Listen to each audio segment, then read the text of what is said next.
Hey guys, Big Al here. Today we are starting the actual loading for the 7mm Magnum Reloading series. Just to update you in case you did not see the first video, we were loading 120 grain ballistic tips. So right now we're going to start with resizing and decapping these cases.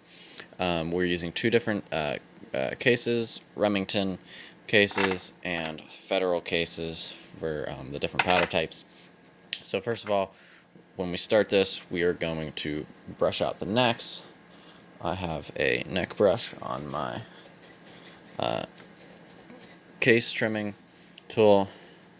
Then we get some Imperial case sizing wax, wipe it around the body of the case. Make sure not to get on the shoulder so that you don't get any shoulder dents when you push it through the die. Then I dip the neck into some of this Imperial case neck dry lube. Sure there's not too much in the neck.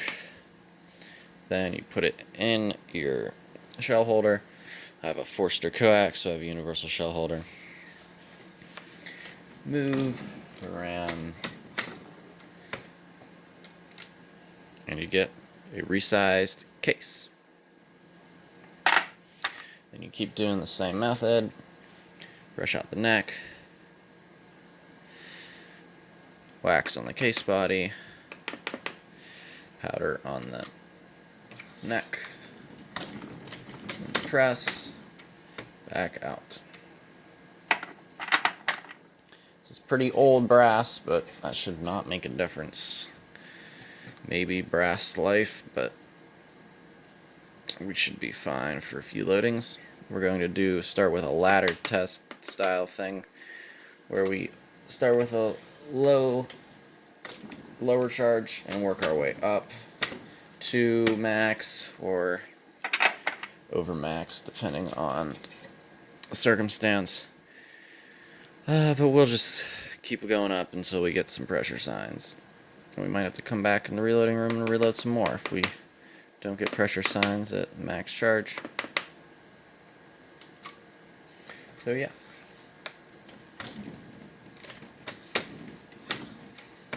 But yeah, this is a pretty simple process. Your standard case prep, or at least my standard case prep. Brush the neck, wax on the cases, powder on the case mouth,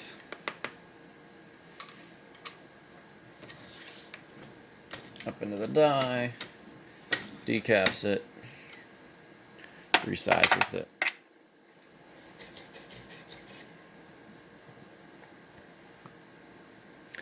This is the second video series I've done in this style. The first one was the 22 Hornet one.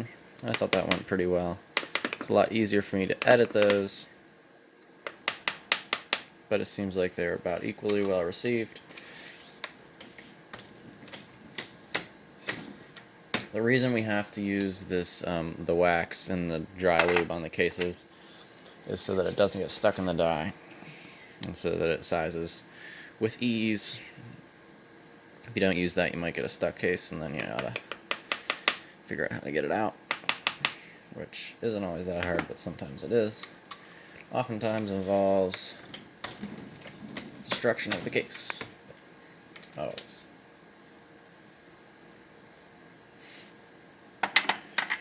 When you've finished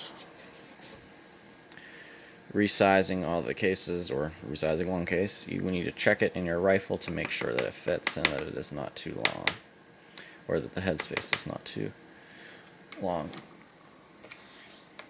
Otherwise, you need to adjust your reloading die, your resizing die, so that it is the correct amount of sizing. Don't want to oversize them either, or else the case will be expanding too much each time and you'll get premature case wear. But we're probably going to be dealing with pretty high pressures with this cartridge, so we're already going to deal with some of that anyways.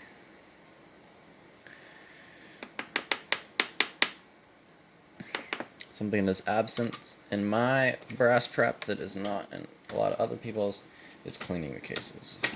I do not tumble the cases beforehand or at any point,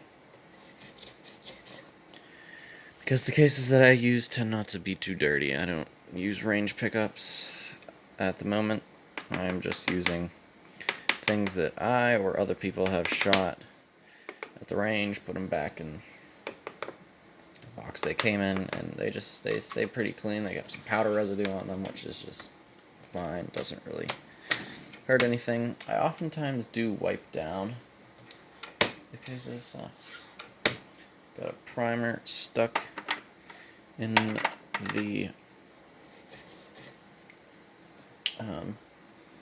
primer tube that leads down to my primer holder.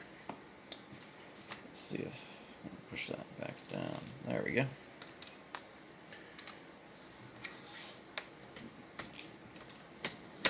The depriming system, or the primer catch system on this is great. Tube that leads straight down to a little screw-on glass jar, and it holds enough primers for a while. Been reloading for a year and a half here, and have not had to, probably 2 years now, and I haven't had to empty it. So that was our last case. We will be reloading 13 cases, 6 of the one charge, and then 7 of the other type of powder.